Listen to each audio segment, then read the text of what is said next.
Father Justin Waltz. And this is another edition of Catholic Lives Matter.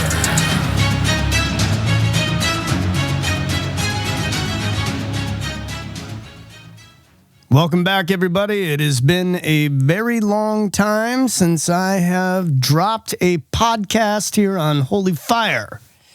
So, I just got back from a pilgrimage over to the Eternal City of Rome and throughout Italy with my parish, and it was such an unbelievably blessed time. If you are on that pilgrimage and you're listening right now, I pray that the fruits are still unfolding in your life and that God continues to bless you.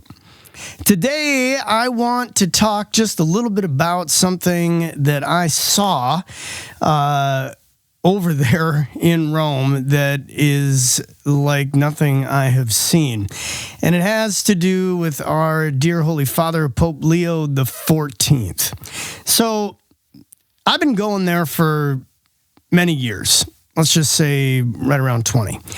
And I have seen 4 popes that have held public audiences, beginning with John Paul II. So when a pope holds a public audience, it's, in St. Peter's Square, and he takes his place up on the platform, and everybody then fills the square, and he gives a teaching. So John Paul II started this a long time ago, and it's actually where we get his unbelievable book, which isn't actually a book. It was a series of these conferences, but now it's a book called Theology on the Body, which has been utterly, life-changing for so many people, as well as a real step forward in sexual moral theology in the church, which was really brand new. And so if you haven't read that, please pick that up and give it a good read. I think most people will, if not all people, would be able to understand it. And it is just such a beautiful discourse on the body and what God has built literally into our sexuality as male and female. But I don't want to talk about that today. I wanted to reference it because John Paul II started these Wednesday audiences, and subsequently each pope has continued them. So I saw John Paul II years ago with my brother, Father Josh Waltz. Absolutely amazing, packed to the hilt. The energy was just incredible being in the presence of Pope John Paul II. Obviously, he was a saint. Then came Benedict, also incredible, and his theological discourses were just tremendous. And he had kind of, his whole mantra around his entrance, and he did this little finger thing that people picked up on, and then there was the "O Benedicto,"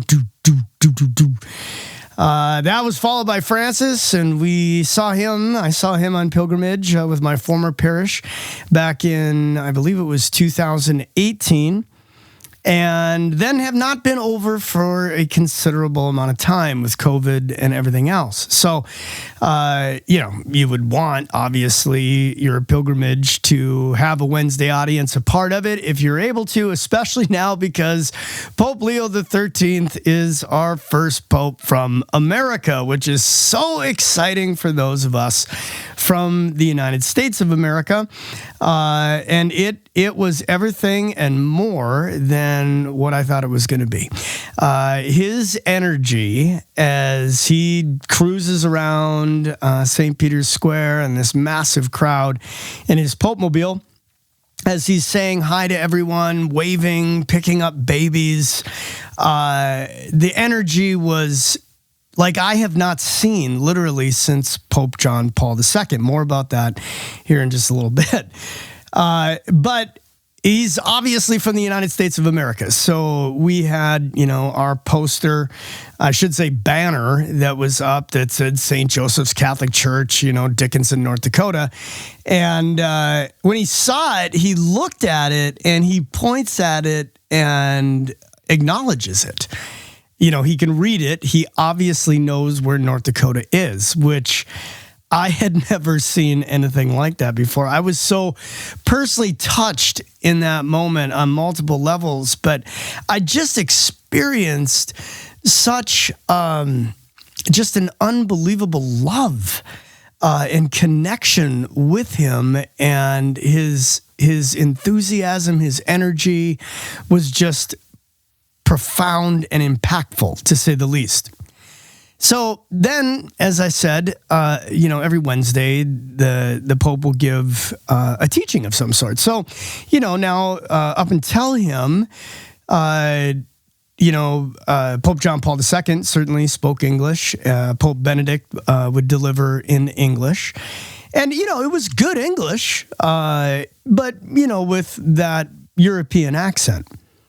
Well, we get to Pope Leo's English discourse. It wasn't, the first one. He is the Bishop of Rome, so obviously the Italians are his people, so he delivers in excellent Italian and goes through subsequent languages. He obviously speaks Spanish, but when he gets to English, you guys, out of this beloved man's mouth comes perfect Chicago English.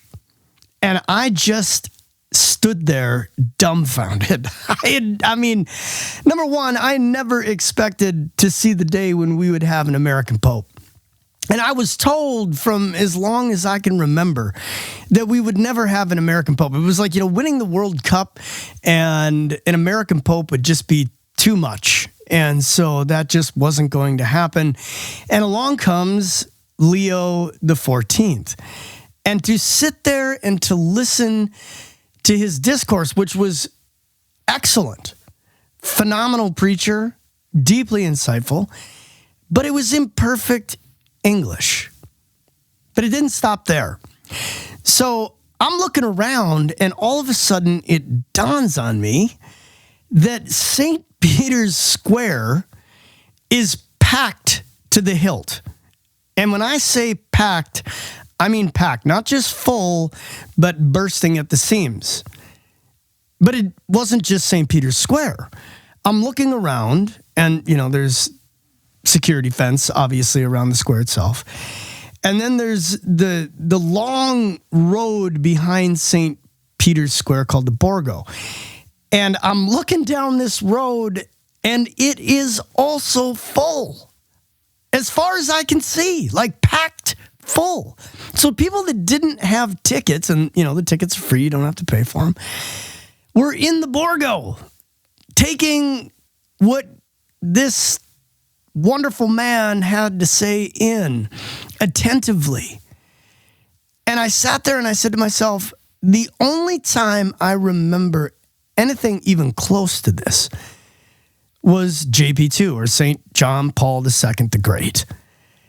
And I gotta say, from the time that Pope Leo XIV was elected, I have felt that this is another John Paul II moment in the history of the Catholic Church. And I say that for a lot of reasons.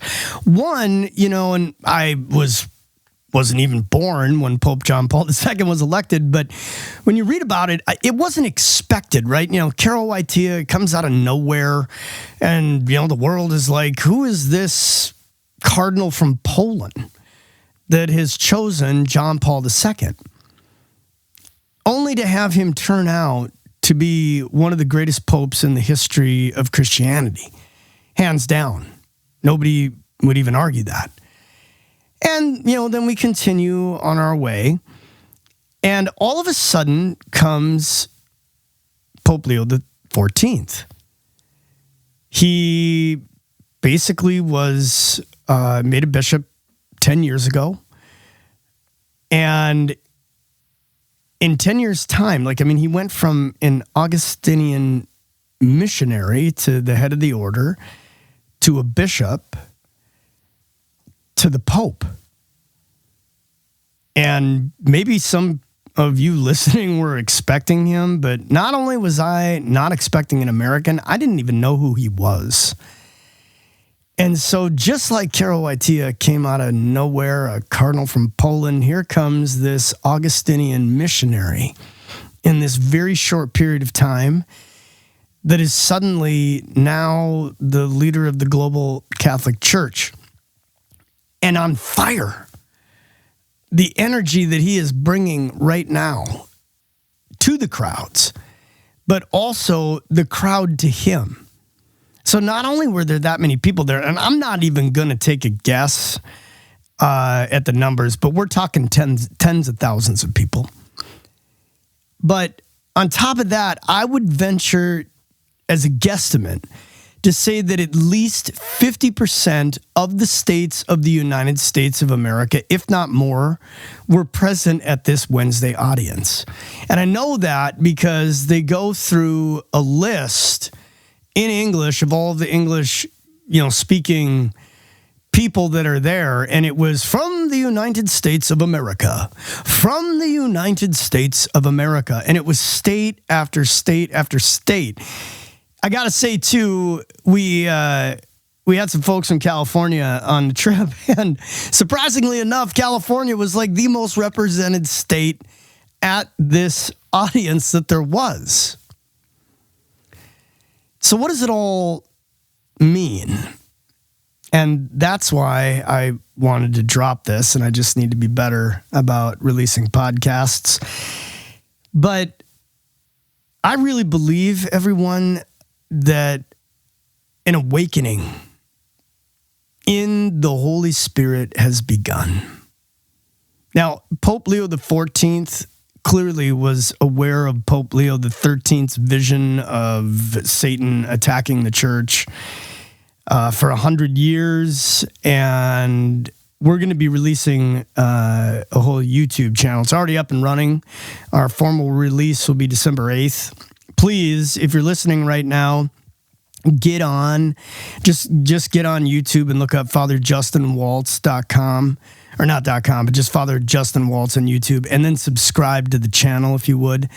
We're in a soft release right now. There's not just me. There's several other priests that are going to be a part of this mission. And it is a mission that we've discerned for well over a year. But there is this awakening that has begun. And I know there's a lot of bad out there. Gosh, you can't get on your webpage or turn on the news without disagreements and hate and vitriol all over the place. But while that seemingly is front and center, I'm telling you, underneath all of this, God is moving in a powerful and beautiful way. And there are signs of this springtime prophesied by Pope John Paul II. There are fruits that can be observed. And Pope Leo XIV is one of those. And I just saw it with my own eyes at St. Peter's Basilica for his Wednesday audience. But there's other things like, last year in France, I want to say like some 70,000 people came into the church, all young. And you're just seeing these glimmers of hope all over the world. I was at Saint Carlo Acutis's grave, or resting place, I should say, in Assisi.